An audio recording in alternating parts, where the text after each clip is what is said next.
Salut, c'est Awa et Estelle. Bienvenue dans The Spot, le podcast qui met en lumière des parcours de vie et des expériences différentes et sans langue de bois.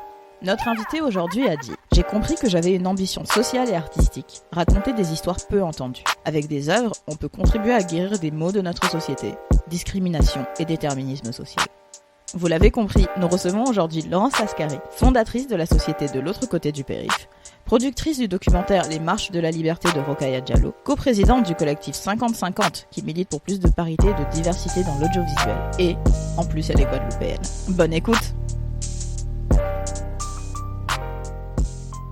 Bonjour Laurence. Bonjour Awa.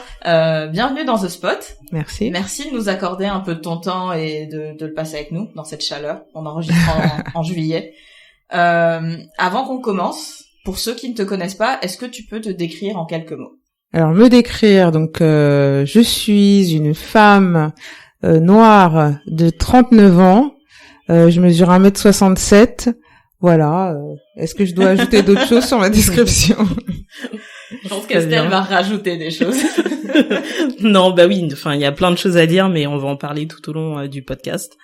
On va commencer par la première question. Donc du coup, tu as fait un DUT technique de commercialisation. Oui. Ensuite, tu as fait un master en sciences de gestion, puis un master en marketing et distribution dans l'industrie audiovisuelle à la Sorbonne et à l'Institut national de l'audiovisuel. Et en fait, on voulait savoir si dès le départ, tu as su que tu voulais être productrice ou si c'est venu après. Alors, dès le départ, je dirais que non, parce que je connaissais pas ce métier quand j'étais au lycée. Ce qui se rapprochait le plus de ce que je voulais faire, c'était peut-être journaliste. D'accord. Parce que c'était le monde des médias, le monde de l'audiovisuel, je savais que j'étais attirée vers ça. Il y a pas longtemps, je me suis rappelé que en primaire aussi, j'avais interprété un spectacle où en fait c'était une mise en scène de la production d'un JT et moi j'étais la réalisatrice. Donc j'avais quand même à travers ce petit jeu, c'était pédagogique, donc il y avait la présentation des métiers. Mais pour moi c'était vraiment c'était un jeu, c'était pas du tout dans mon. En fait quand on est enfant, je pense qu'on a un peu conscience quand même de ce qui est censé être à notre portée entre guillemets, accessible ou pas. Et donc, ça me semblait éloigné de moi et ça me semblait pas être des vrais métiers, en fait. Et qu'est-ce qui te plaisait entre les deux? C'est le fait d'être dans la réflexion, dans l'organisation, de dire, alors ça va aller comme ça, et puis toi, tu vas faire ça. Je pense qu'il y a le côté un peu chef. Moi, un peu directif. Ça me plaisait là, je remonte vraiment très très loin. Ouais. Mais voilà, le côté organisé, encadré, je me suis toujours sentie légitime. Légitime pour le faire. Et d'ailleurs, ça m'a même valu de me faire virer d'une école de commerce parce que il faut toujours préparer des qualités, des défauts. Et quand je m'étais présentée à l'entretien, c'était pour un master en communication à l'ESC Lille. Je leur avais dit, ils m'avaient demandé une question très bateau, des qualités, des défauts. Moi, j'avais dit en qualité sens du leadership. Et là, ils m'ont regardé tous les deux avec des gros yeux, genre mais pour qui elle se prend celle-là? Je pense qu'ils avaient pas trop apprécié en fait. Je pense qu'ils l'auraient apprécié de quelqu'un d'autre, mais oui, probablement. Je saurais pas, je saurais jamais. Et du coup, moi je voulais rebondir sur un sujet. Forcément, je suis obligée de parler d'Ava Duvernay vu qu'on est avec Laurence. Et elle a commencé à 34 ans et donc ce qui est quand même assez tard dans le milieu. Et je voulais savoir si pour toi en France, ce serait possible de faire la même chose dans ton domaine. C'est une question très difficile. Moi, j'ai envie de dire oui, parce que sinon je raccroche les gants et je vais faire autre chose. Alors certes, je suis productrice, je ne suis pas réalisatrice, donc j'ai envie de dire que oui, c'est possible. Il y a une génération de talents qui est en train de monter, qui est en train de prendre sa place. On a énormément de réalisatrices, de réalisateurs issus de la diversité qui sont en train de progressivement de gravir les échelons. Je pense que notre chance, c'est qu'il est beaucoup plus simple aujourd'hui de pouvoir envisager nos projets de manière globale et c'est moi en tout cas c'est ce vers quoi je me dirige pour pouvoir grandir, pour pouvoir viser plus loin et pour pouvoir produire des projets encore plus ambitieux. Et justement, tu parles de ces réalisateurs et ces réalisatrices qui sont en train de monter, mais du coup, enfin moi personnellement, je les connais pas du tout, à part peut-être celui qui a réalisé Les Misérables récemment, Gilly. Voilà. Et du coup, on te connaît toi, et enfin, qu'est-ce qui fait que justement le grand public connaît plus une Ava que des gens qui sont de chez nous et qui pourraient, enfin, être encore plus des rôles modèles, parce que ils se rapprochent plus de nous du fait que ce soit des personnes qui évoluent en France, justement. Peut-être parce que l'industrie française, et quand je dis l'industrie, je pense aux personnes qui décident, peut-être qu'elles n'ont pas encore complètement intégré le potentiel que représente la pluralité des récits, la diversité des histoires qu'on met à l'antenne ou sur les écrans. Et donc, il y a des barrières qui paraissent infranchissables. C'est vrai que quand on fait le constat, souvent, même quand t'as un succès, eh bien, t'as la sensation que tu dois repartir en croisade pour le prochain projet, pour convaincre, parce que les personnes qu'on a en face de nous ne comprennent pas nécessairement les histoires qu'on a envie de raconter, ne comprennent pas nécessairement l'universalité qu'elles contiennent, que ces récits contiennent, et ne comprennent pas qu'il y a une attente du public. Et pourtant, si on est pragmatique et qu'on regarde les chiffres, il y a une attente du public pour ces films. Je pense par exemple au documentaire Ouvrir la voie d'Amandine Gay, qu'elle a fait en totale autoproduction et qui a eu un succès considérable en France et à l'étranger. Elle fait le tour du monde avec son film et c'est beau de voir que son travail est reconnu. Je suis hyper partout. Fière en fait. Ouais. Et du coup, toi, c'est une situation dans laquelle tu te trouves aujourd'hui. Enfin, malgré tes succès, enfin, je veux dire, tu as quand même des belles choses que tu as pu faire. C'est vrai qu'après l'ascension, j'aurais pu faire le choix de directement enchaîner avec un film dans la même veine, etc. Moi, il y avait une histoire qui m'a touchée, un documentaire que j'avais envie d'accompagner d'une réalisatrice camerounaise, Marie-Noël Niba, et le film s'appelle Partir. Et là, oui, j'ai été confrontée, nous avons été confrontés à une incompréhension en France sur ce film, parce que il présente un point de vue africain sur l'immigration économique. Et donc de dire, attendez, peut-être qu'il faut dire la vérité aux jeunes qui ont envie de tenter ce qu'ils appellent l'aventure pour aller en Europe, peut-être qu'il faut leur dire qu'ils risquent leur vie, peut-être qu'il faut leur dire que ce qui les attend en Europe, c'est pas ce qu'on leur a vendu, c'est pas l'Eldorado, et qu'ils vont arriver sur place, qu'ils pourront pas travailler, qu'ils vont rencontrer de la précarité. Et de dire ça fait pas de nous des xénophobes en fait. Mais en France, c'est vrai que on a été parfois confronté à une incompréhension sur le film qu'on voulait faire, et aussi à une peut-être le fait d'être déstabilisé parce que cette histoire est racontée à la première personne par une réalisatrice africaine qui se met en scène comme pourrait le faire Agnès Varda ou d'autres l'ont déjà fait avant elle, mais là ça en a dérangé. Peut-être aussi une envie de ne pas parler de la réalité des sans-papiers également, tu vois, de dire on n'a pas envie qu'en fait on voit que non, les sans-papiers vivent très mal en France, dans des camps, et pas accueillis, quoi. Quelqu'un m'a dit, je sais pas si c'est vrai ou pas, mais peut-être s'il y avait eu un héros français blanc, peut-être que là ça aurait suscité plus d'intérêt, plus d'enthousiasme. Il y a des chances. Mais en tout cas, bon, le film sortira quand même en salle en décembre, donc avec un distributeur qui s'appelle décembre 2019. Voilà, tout à fait, DHR, Direction des Humaines Ressources. Donc on va organiser dès la rentrée septembre-octobre une tournée d'avant-première du film avec des débats. Génial, allez le voir.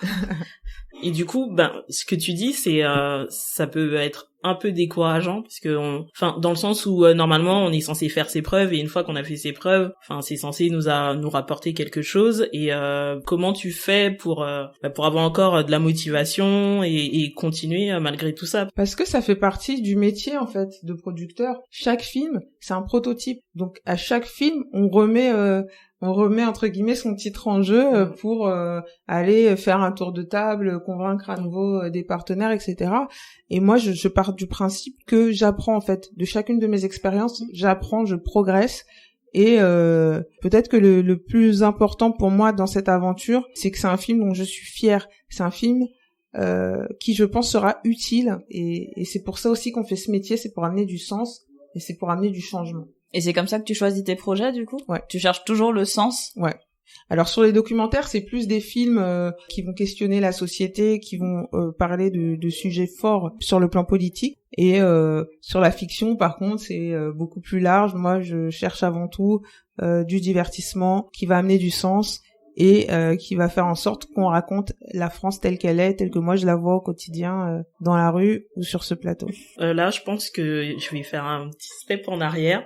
Quand on lit des articles sur ton parcours, on a l'impression que quand même ton séjour aux États-Unis a été déterminant et on le sait, en France, on a tendance à glorifier tout ce qui vient des États-Unis. Est-ce que tu penses que sans ce séjour, t'aurais eu la même trajectoire ou que ça t'a aidé dans ta carrière? Sans ce séjour, je n'aurais pas eu la même trajectoire, c'est sûr. Parce que, en fait, j'ai trouvé des choses que j'étais pas venue chercher. Et la principale chose, ça a été d'arriver à la conclusion grâce à ce que j'avais vécu, grâce aux personnes que j'avais rencontrées, quand j'ai vu des jeunes de mon âge, voire plus jeunes, qui faisaient énormément de choses, qui dégageaient une telle confiance en eux, y compris quand ils étaient assistants, etc. Mais c'est une autre manière de se vivre et c'est vrai que je regrette qu'en France on a parfois tendance à déconsidérer certains jobs ou la jeunesse tout simplement. Et en fait là-bas, ce que ça m'a apporté, c'est de me dire je vais pas attendre d'avoir 40 ans, d'être crédible, d'être légitime, d'avoir de l'expérience, d'avoir un réseau, etc. Ça m'a levé toutes ces barrières mentales. Et pour le coup, on est aussi responsable des barrières qu'on accepte de se mettre. Parce qu'on vit dans un environnement, il y a des codes, il y a des usages, etc. Mais si j'avais suivi toute la théorie qui fait que, d'ailleurs, quand j'avais 18 ans, j'ai pas fait d'école de journalisme, ni d'école de commerce, ni Sciences Po, parce que je me disais que c'était impossible. Eh bien, si j'avais respecté la théorie qui dit que pour un premier film, on doit faire un petit budget et puis on doit être réaliste, raisonnable, etc., je n'aurais pas produit l'Ascension. Donc, je pense que les États-Unis, ça a vraiment été une première étape pour me faire comprendre. Et c'est vraiment un travail quotidien. C'est possible, t'es capable, et de l'ambition. Vois grand, vois les choses, enfin, ne te mets pas de barrière. Et ça, je vous dis, c'est vraiment un travail quotidien. Encore aujourd'hui, je travaille là-dessus. Et donc du coup, ça t'a permis de lever certaines barrières, toi, mais est-ce que dans le regard des gens, tu penses que le séjour a changé quelque chose ou pas?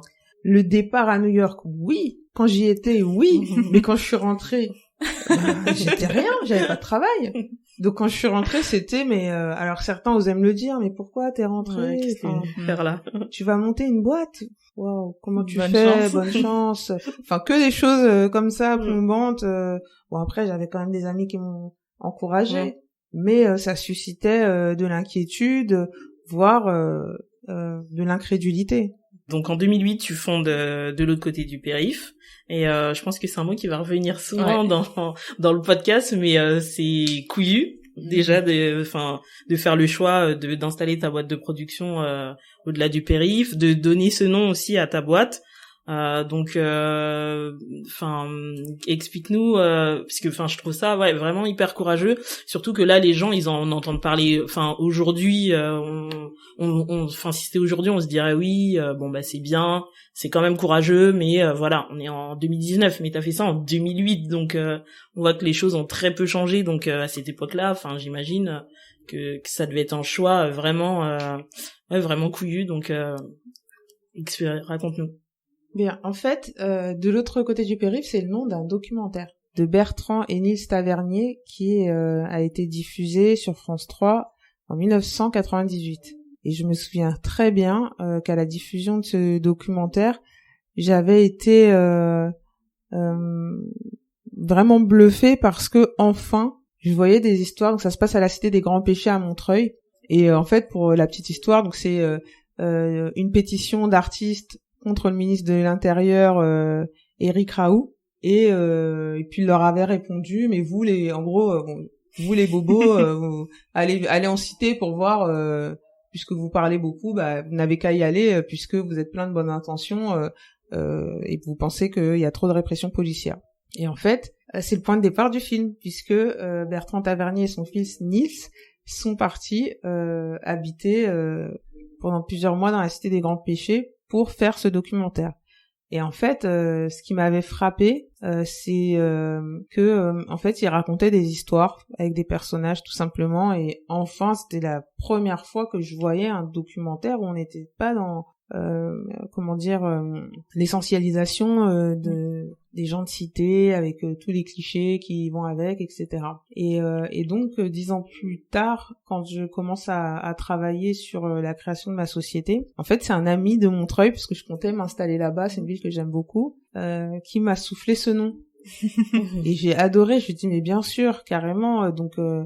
En fait, c'est un nom qui à lui tout seul résume la ligne éditoriale. Et c'est un peu comme, c'est le fait de renverser aussi un stigmate, puisque c'est comme des Noirs aux États-Unis qui s'appellent négro, c'est-à-dire de dire, vous voulez dévaluer ma culture, et bien moi, au contraire, je vais la mettre en avant, et je vais vous montrer que il y a pas que Paris dans la vie, mais de l'autre côté du périph', c'est le reste du monde finalement.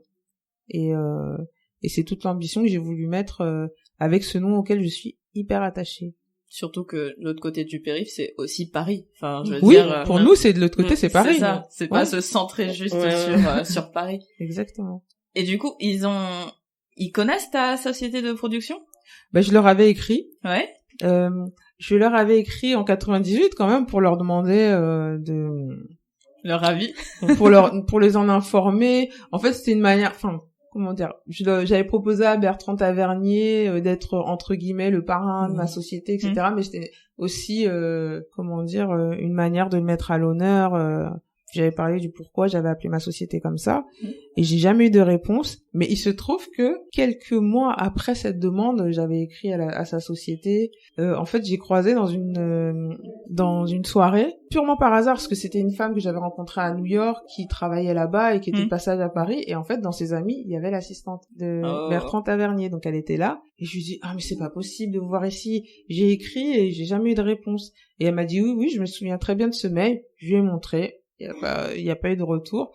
Donc à partir de ce moment-là, je me suis dit qui ne dit mot consent. En tout cas, je sais qu'il a bien eu l'info, donc je peux y aller. Ça, au moins, ça ne le dérange pas. Et ce nom, est-ce qu'il y a des personnes qui t'ont conseillé de ne pas le prendre? Non, j'ai que des retours positifs. Ouais, quel que soit le côté du périph' d'où l'on vienne, j'ai eu que des retours positifs. Ensuite, t'as été lauréate du Grand Prix de l'opération Talent des Cités.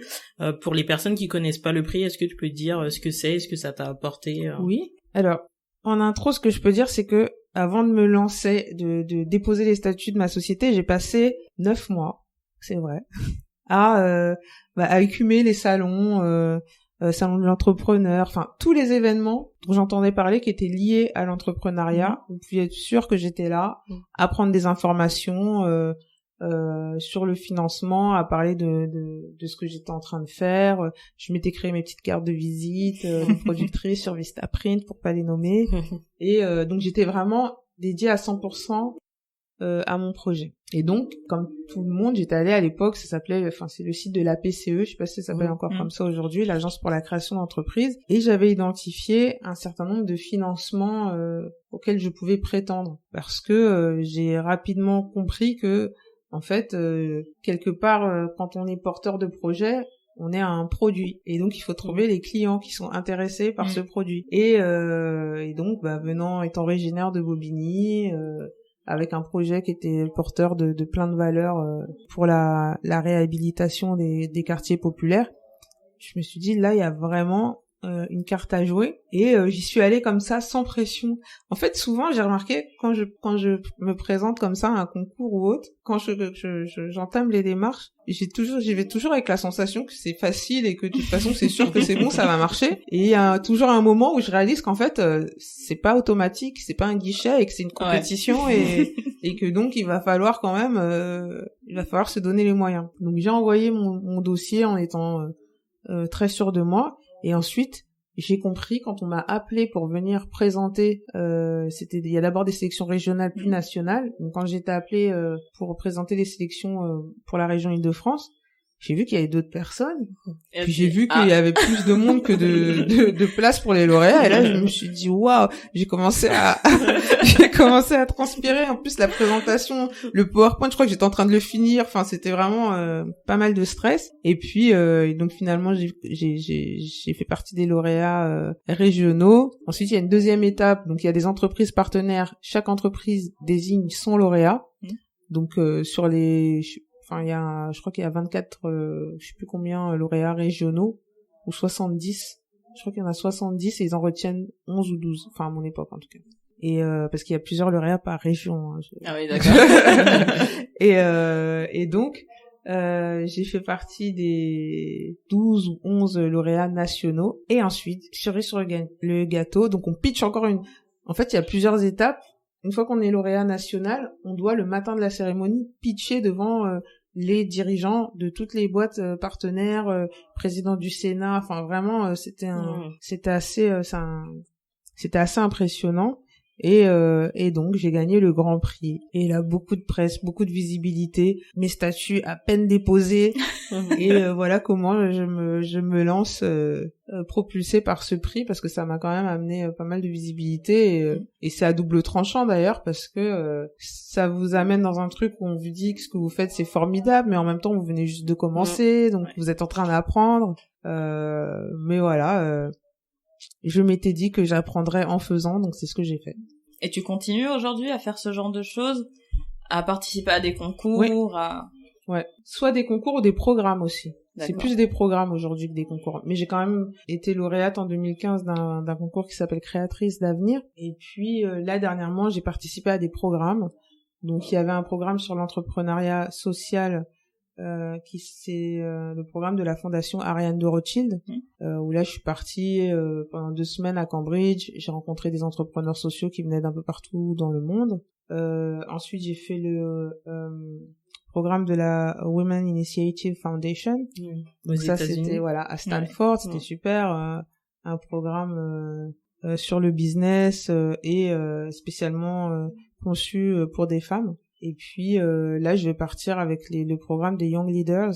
Donc là c'est plus je dirais que c'est encore autre chose, puisqu'il y a des gens qui viennent de plein de domaines d'activité et le but c'est justement de se rencontrer et de se nourrir de tous ces échanges-là. Et c'est fou de voir que du coup, après plus de 10 ans que tu as créé ta société, tu continues à apprendre, en fait. Ouais. Tu continues à évoluer et à apprendre de tous ces programmes. Mais d'ailleurs, c'est ce qu'on voit depuis le début de l'entretien, parce que tu dis que chaque jour, tu te répètes que c'est possible, enfin, tu continues. Donc là, on a l'impression que t'es constamment en apprentissage et... Je pense, ouais. Et du coup, on a parlé de concours, là, t'as parlé d'accompagnement, et au niveau du financement, au début, comment ça s'est passé? C'était plutôt de la love money? T'as fait un prêt, comment t'as procédé au tout début de l'aventure? Au tout début, ça a été de la love money, on dit? Ouais. Ou du love money?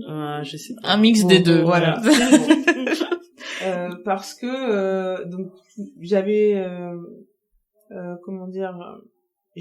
j'avais monté un dossier d'un programme qui s'appelle Défi Jeunes. Je sais pas si ça existe encore aujourd'hui. Je suis pas sûre que ça existe encore. Non, j'en ai pas entendu parler. En fait, Défi Jeunes, c'était c'était une autre époque. Oui, t'es plus jeune que nous. Je suis un peu plus âgée que vous. T'as eu seulement 2 ans devant moi, hein. Ah ouais? Ouais. D'accord. Ah ouais, tu les fais pas. Merci. Je tairai mon âge. Oui, moi aussi. Du coup. Et donc, c'est un programme de la direction jeunesse et sport. C'est le programme Envie d'agir. C'est une émanation de Défi Jeunes.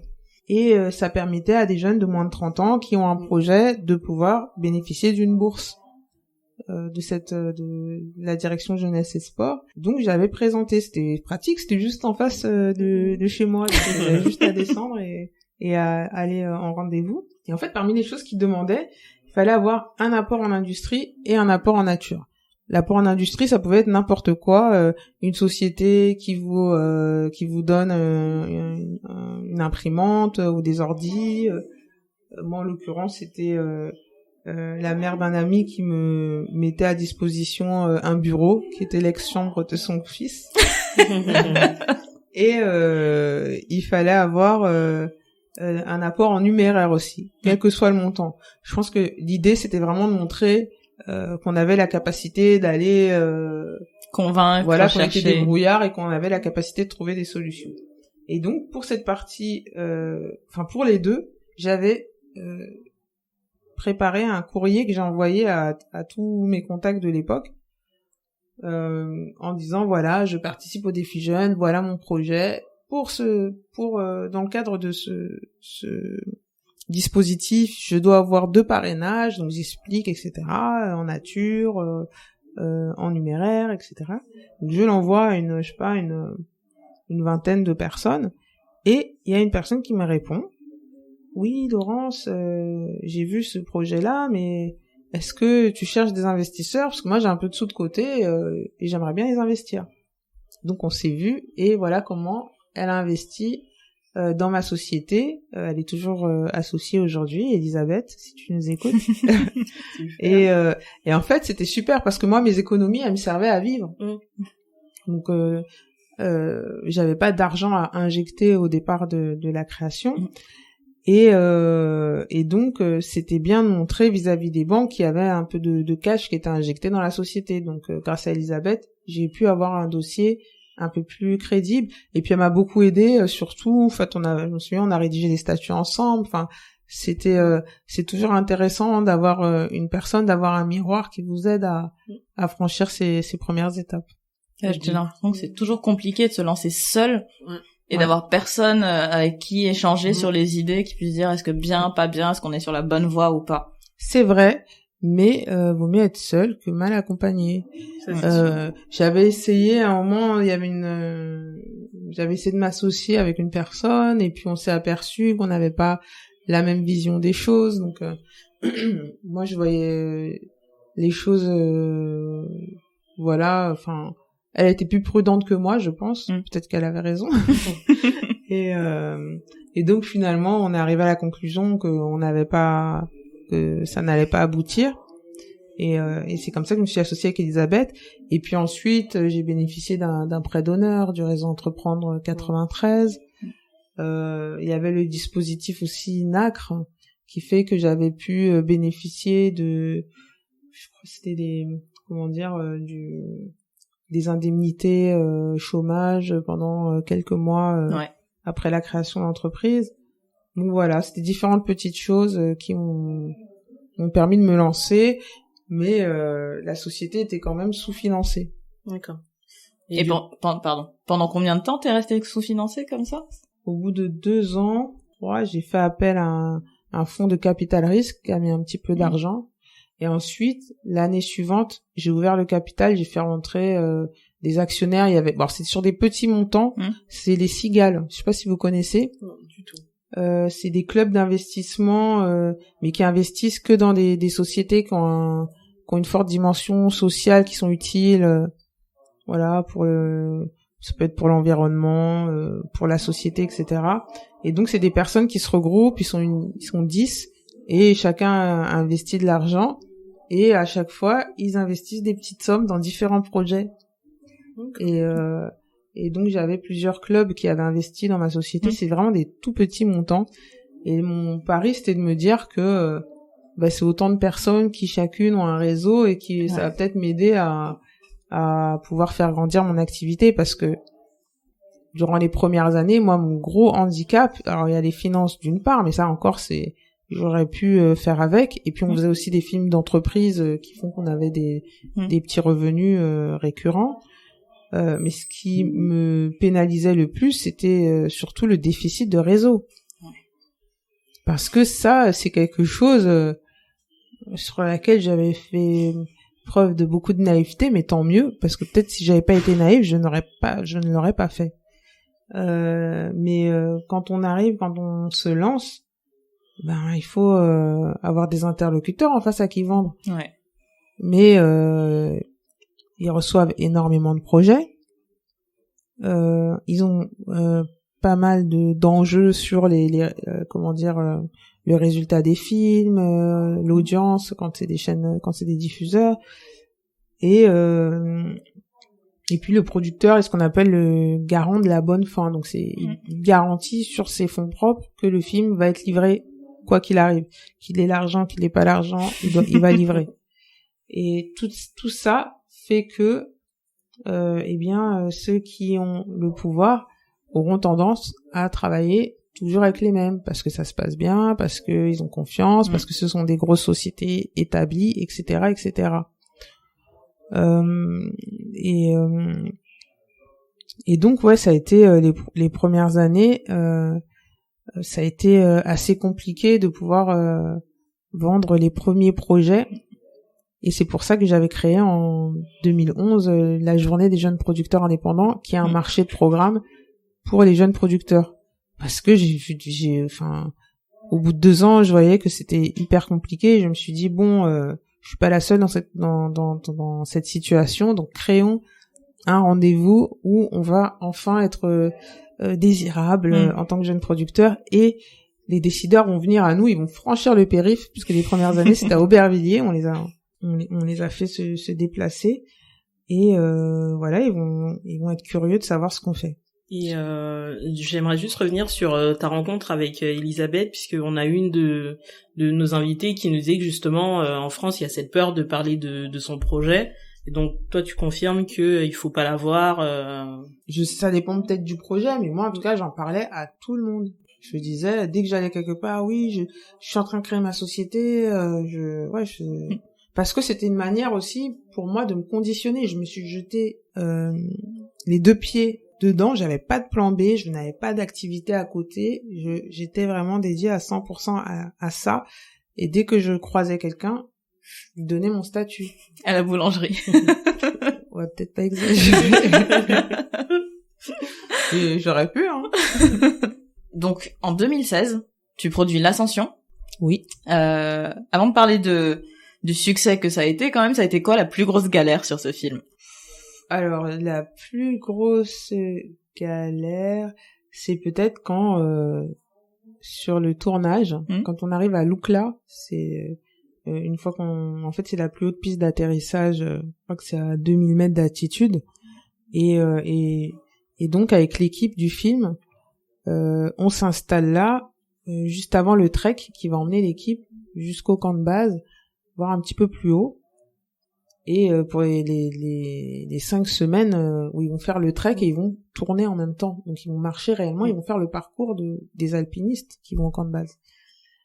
Et donc à peine arrivé le lendemain, est prévu des repérages. Et le réalisateur est très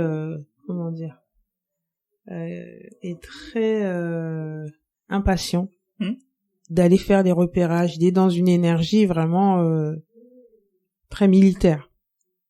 Et donc après le repas, c'était prévu vers 13h, on va faire les repérages. Et donc il commence à dire oui, mais tout le monde venez, tout, alors vous êtes où, allez on y va. Enfin, il commence à un peu mettre la pression à tout le monde. Et donc on y va. Et en fait on commence à marcher, et 15 minutes après il tombe. Il glisse sur une pierre et il tombe. Il avait pas mis de chaussures de randonnée, il se fout de la cheville. Voilà. Le lendemain de... voilà. Ouais. Et là, on se dit, bon, alors, comment dire, déjà, j'ai pas tous les financements du film. Donc, on a même pas financé les imprévus, en fait. Ils sont pas financés. On a un gap sur le financement de ce film. Et donc, je me dis, waouh, comment ça va se passer? Est-ce qu'on va avoir du retard? Que va-t-il se passer? Et donc il a été à l'hôpital, on lui a mis une attelle, et il pouvait pas marcher pendant quelques jours après ça. Et heureusement ça s'est rétabli. Bon, il boitait un peu, mais il a pu assurer. Puis je pense que de toute façon il devait avoir une telle adrénaline que pour lui il n'était pas question de prendre un jour de retard. Voilà. Et tu étais sur place avec toute l'équipe? Quand c'est arrivé, ouais, j'étais sur place. Ouais. T'as une vidéo de lui qui tombe ou Oui, c'est dans on n'a pas la vidéo de lui qui tombe, mais on l'a par contre juste après, où il est un peu à se demander comment ça va se passer. Je suis assez surprise d'apprendre du coup que ce film a eu un gap de financement et que vous avez quand même commencé le tournage. Bah oui, parce que en fait, donc dans un budget, il y a ce qu'on appelle le salaire producteur qui correspond à ce que le producteur récupère pour participer à la boîte en fait, au développement, etc. C'est comme une sorte de marge sur la fabrication du film. Et il y a aussi une ligne qui s'appelle les frais généraux. Donc là, c'est les frais généraux que va consommer le film pour pouvoir voir le jour. Et il y a une ligne aussi qui s'appelle imprévu. Et en fait, souvent, les imprévus encore, tout le monde ne les enlève pas parce que ça fait vraiment, c'est inhérent à la fabrication. Il faut prévoir le coût en cas de pépin. Mais souvent, maintenant, ce que font les partenaires financiers, c'est que quand ils calculent ce qu'ils vont vous donner, ils enlèvent le salaire producteur et les frais généraux en disant que ça ne les regarde pas. Ah oui, d'accord. Ouais. Donc, comment est-ce qu'on fait globalement pour financer un film si on n'a pas tout ça? Soit on a du compte de soutien automatique et puis ça permet de le réinjecter. Donc pour ça, il faut avoir déjà fait des films qui ont fait des entrées en salle, puisque ça génère de l'argent, parce que le CNC en fait prélève une taxe sur chaque entrée en salle, et le producteur sur les films qu'il a produits récupère une partie de cette taxe. Et donc c'est ce qu'on réinjecte ensuite pour produire d'autres films. Donc soit le producteur a du fonds de soutien, ce qui n'était pas mon cas parce que c'était le premier, ou alors on s'endette tout simplement. D'accord. Ah ouais, on porte littéralement en fait le projet. Le risque. Ouais. Du coup, tu produis ce film, L'Ascension, il sort, il a un énorme succès. Moi je l'ai pas vu en salle à l'époque. J'avais quoi? Je crois que j'avais pas d'argent, j'étais encore étudiante. Quel bilan tu en as tiré de faire ce premier film? Une belle aventure, et puis le fait de réaliser, une fois que le film était sorti, quand je voyais comment les gens me félicitaient, m'encourageaient, me disaient waouh, c'est incroyable, etc. J'ai pris conscience au fur et à mesure que c'était vraiment une anomalie en fait. J'étais une anomalie. Donc ça, c'est vraiment ce qui m'a marqué, parce que quand je le faisais, je ne réalisais pas. Je me disais que c'était vraiment formidable, c'était hyper cool, mais je réalisais pas en fait que c'était une anomalie, ça n'aurait pas dû exister. Et anomalie dans quel sens? Dans le sens que une productrice qui sort de nulle part, jeune femme issue de banlieue, etc. Déjà, quand je vais dans des réunions de producteurs, bien souvent je ne croise personne qui a le même profil que moi, mais encore plus de faire un film comme ça, vocation grand public, donc c'est ça qui m'a marqué sur cette expérience-là.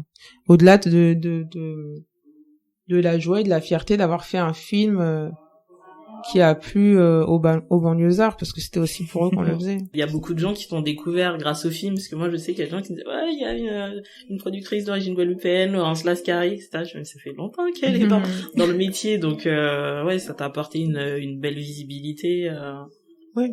Et comment ce film t'est arrivé alors? Alors c'est une amie qui s'appelle Rokhaya Diallo. Bonjour Rokhaya. Qui m'avait parlé à l'époque du livre, en me demandant, mais tu sais, il y a un livre qui s'appelle Un tocard sur le toit du monde, mais est-ce que tu connais Nadir Dandoun, le journaliste qui a écrit ce livre? Je disais oui, je le connais, mais je pense pas que, son histoire est super, bien sûr que j'aimerais l'adapter, mais je pense que c'est un peu trop conséquent comme projet, et c'est un peu disproportionné par rapport à ce que je suis censée produire comme premier film. Et elle lui a parlé de moi. Et un jour, il m'a contacté parce qu'il avait été approché. En fait, il était passé dans l'émission 7 à 8, il avait eu son portrait. Et suite à ça, il avait été approché par des producteurs qui voulaient adapter son histoire. Et Rokhaya donc lui a parlé de moi. Et il m'a contacté en me disant j'aimerais bien avoir des conseils parce que voilà, on m'a contacté.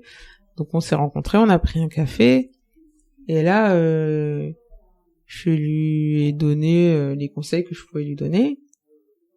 Et à la fin du rendez-vous, il me donne son livre et il me demande mais toi, est-ce que ça t'intéresserait de produire cette histoire? Je lui dis mais évidemment que oui. Je l'ai pas lu, mais bien sûr. Il dit bon, écoute, lis-le quand même. Et ensuite, tu reviens vers moi une fois que tu l'as lu.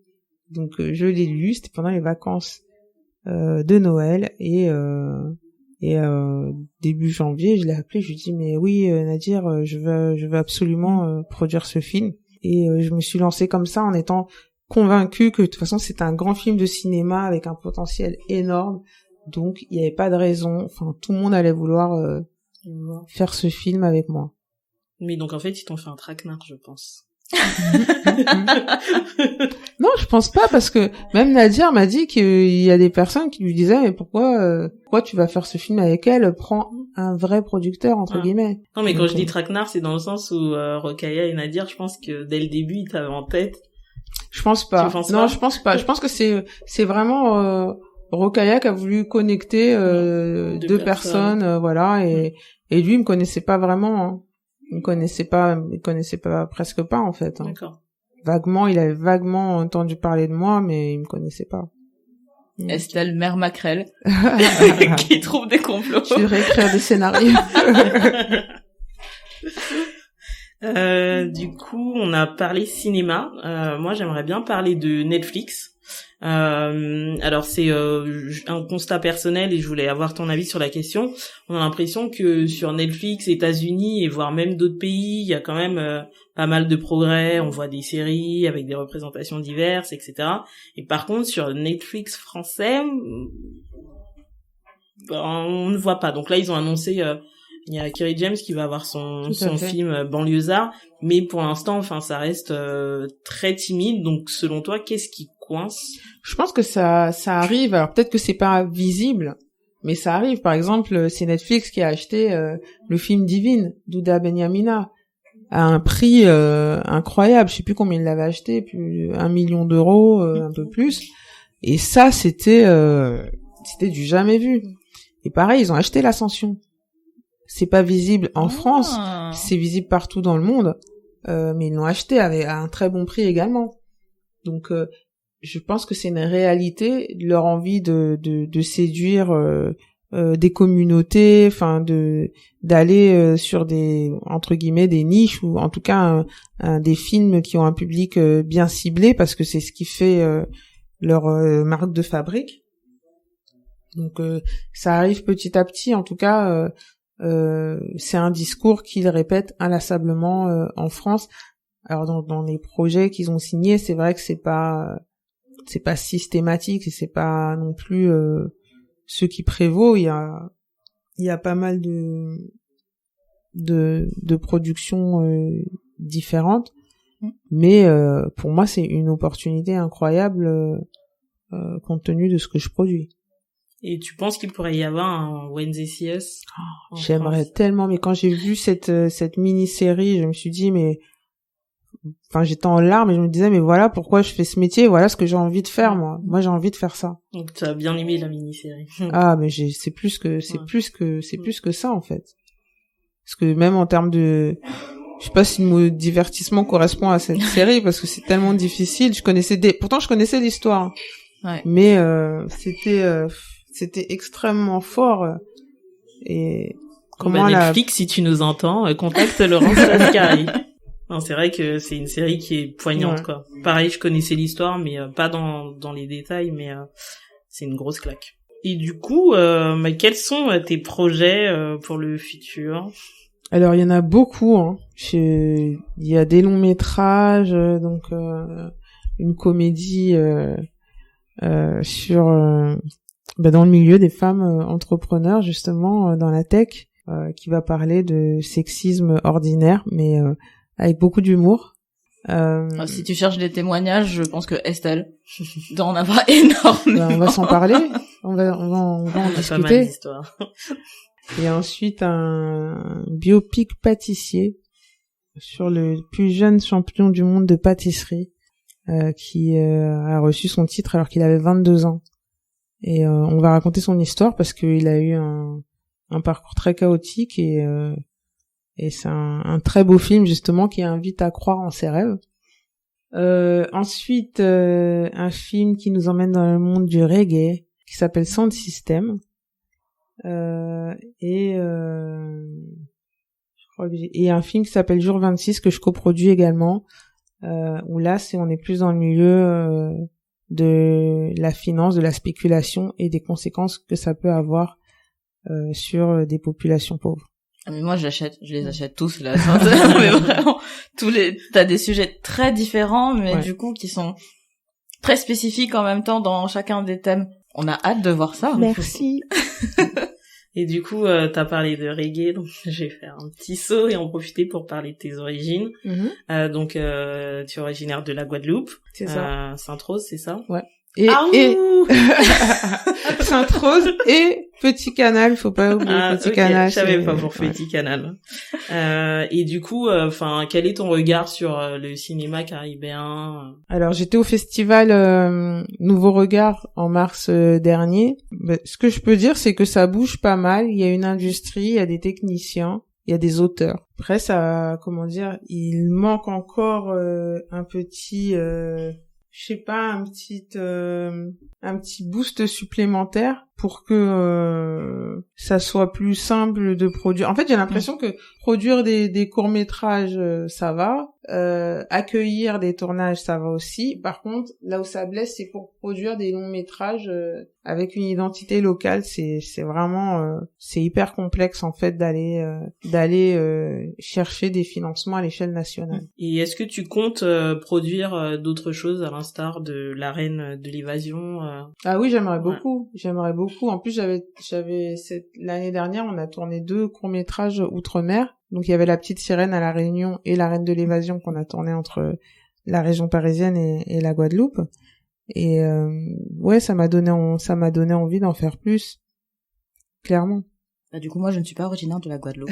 Donc, ouais, j'avoue, ça a l'air trop beau. Et tu vas venir. Ouais, faudrait que tu m'emmènes en vacances avec toi, en fait. Ouais. Moi, j'avais une question sur... tu as reçu l'insigne de chevalier de l'Ordre national du mérite. Tout à fait. Elle est où ton insigne? Tu la portes... Dans mon cœur. Ça t'arrive de la porter de temps en temps? Non, en fait, j'avais acheté les petits pins, mais je les ai tous perdus. Non. Mais non, j'ai eu... Oui, parce que j'ai appris que c'était là, quand t'es nommé, tu dois acheter le... Ouais. Ah bon? Tout à fait. On te la donne pas? Non. Sérieusement? On donne la médaille, ou il faut l'acheter aussi, ça dépend. Non. J'ai appris ça cette année. En plus, c'est pas donné, hein. Non, les petits pins, ça va, c'est pas cher. Je sais plus combien c'est. Mais moi, je sais pas si c'était pour l'Ordre national du mérite qu'on m'a dit, mais enfin, je trouvais ça quand même. 4 €. Ouais. Ah non. Ouais, non. C'est 4 €, mais quand on voit le truc, c'est cher payé quand même. Petit bout de plastique. Non, alors ça doit pas être pour l'Ordre national du mérite, mais il y en a un où c'est beaucoup plus cher. Il faut payer aussi. Mais la médaille coûte plus cher. Ah bah c'est. Mais on n'a pas le droit de la porter. Ah non, T'as pas le droit de la porter? Non, c'est que le jour de la remise. Donc c'est comme ça. Hein. Donc elle doit rester chez toi. Tu peux même pas l'emmener en. Non, je peux pas te dire pourquoi, mais en tout cas c'est comme ça. Elle aurait fait effet quand même dans les réunions, dans les pitchs et tout. C'est sûr. Ah, mais en fait, ma petite médaille. Je me rends compte que cette année j'ai beaucoup plus porté mon pins 50-50, mon badge du collectif que mon insigne que je n'ai, je crois, jamais porté. Mais ça tombe bien. Ça tombe bien. Super transition. Tu veux continuer, Estelle? Vas-y. Tu parles de 50-50, qui est un collectif. Oui. Qui met sur le même plan la défense de toutes les minorités dans le cinéma. Tout à fait. Comment tu en es venu à t'engager dans ce collectif? En fait, c'est suite à l'affaire Weinstein, le mouvement MeToo. Ça m'a interpellée et puis il y avait aussi l'impact qu'avait eu la production de l'Ascension où j'ai commencé à prendre conscience qu'en fait il y a 20% de femmes productrices en France, mais il y a aussi un certain nombre de barrières au niveau de l'accès au budget. Ça, je n'en avais pas conscience en fait, parce que c'est vrai que j'étais beaucoup plus focalisée sur des sujets de de diversité, d'égalité des chances, etc. Et en fait, c'est là où j'ai commencé à beaucoup plus m'intéresser aux disparités qui existaient. Je recevais la newsletter, il y a une asso qui s'appelle Le Deuxième Regard quand même, je m'informais sur les réalisatrices, le fait leurs films étaient moins sélectionnés, moins visibles, ça j'en avais conscience, mais de là à faire le pas pour s'engager, je pense que il a fallu qu'il y ait tous ces petits événements où je commençais à me dire j'ai envie de faire quelque chose. Et d'ailleurs, je réfléchissais avec une amie productrice, on disait qu'est-ce qu'on peut faire pour se mobiliser sur la production pour qu'il y ait un peu plus d'égalité, etc. Et là, je reçois un mail qui m'invite à une réunion pour la constitution du collectif 50-50. Donc j'y vais et quelle n'a pas été ma surprise, parce que le mail c'était assez succinct et en fait j'étais hyper heureuse de voir que l'approche du collectif était inclusive, et c'était de se dire on va pas se battre uniquement pour l'égalité entre les hommes et les femmes, mais vraiment pour que on puisse abattre un maximum de barrières qui empêchent les talents de s'épanouir dans l'industrie. Mais justement, c'est ce qui m'a étonné quand j'ai lu cette phrase sur le collectif, et du coup je me suis demandé, est-ce que c'est Laurence en arrivant qui a élargi le spectre? Parce que non, mais c'est vrai, enfin ouais. Dans tous les domaines, même nous on évolue dans le domaine de la tech, et même si les gens ont tendance à parler d'inclusion, quand on gratte un petit peu, ils parlent que de la parité.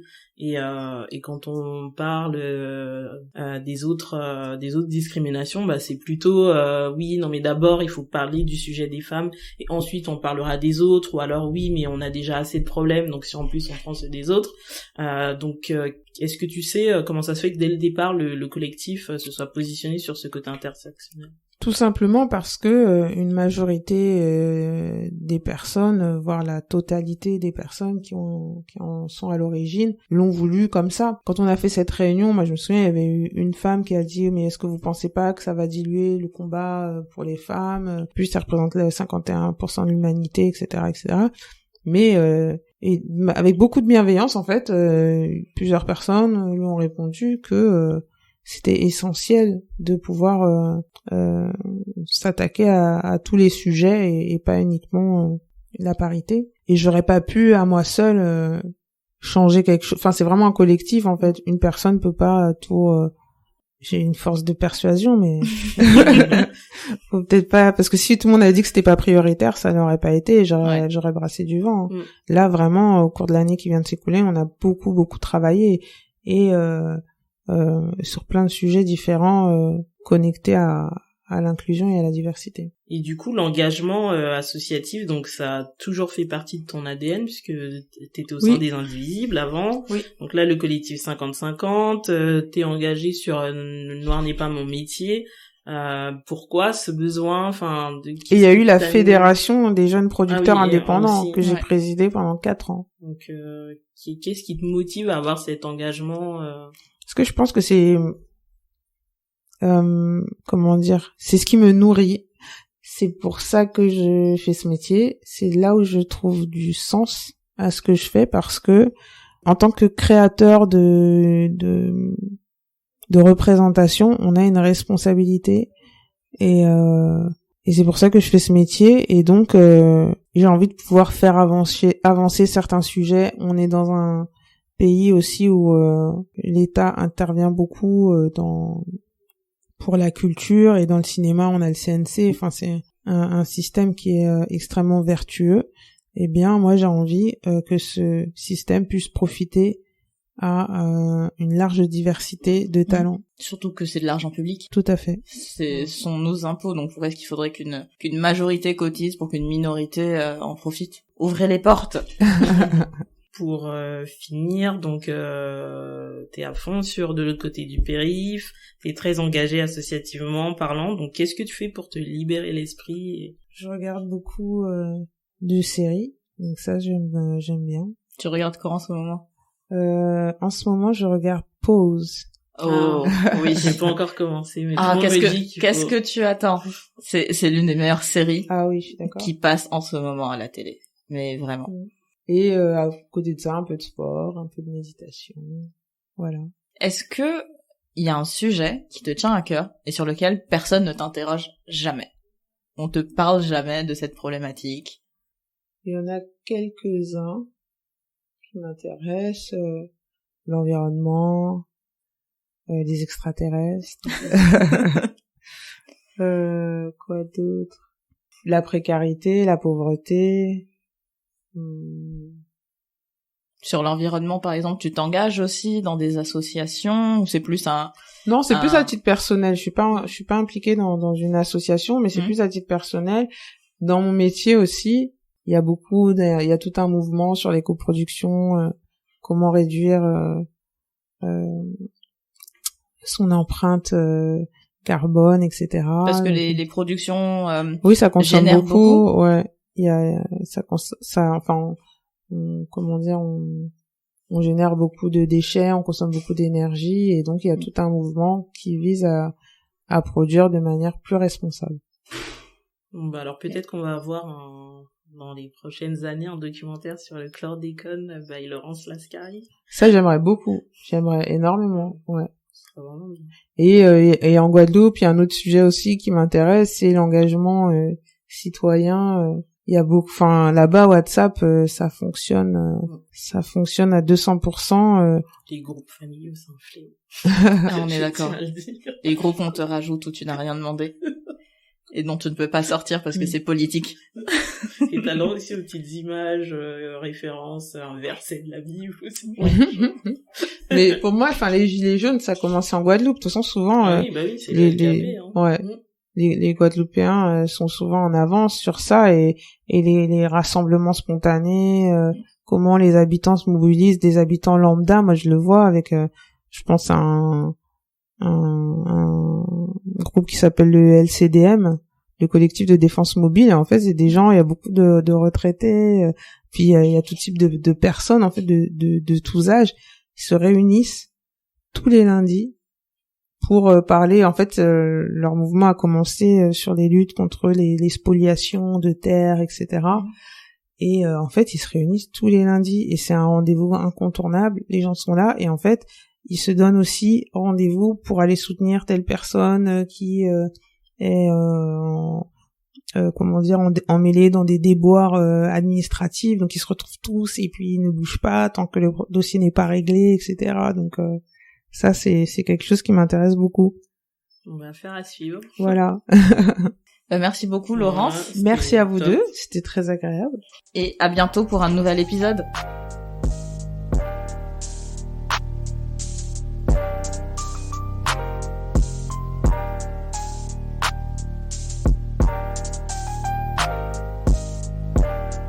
Merci de nous avoir écoutés. Ce podcast a été produit par Jérémy Lezac.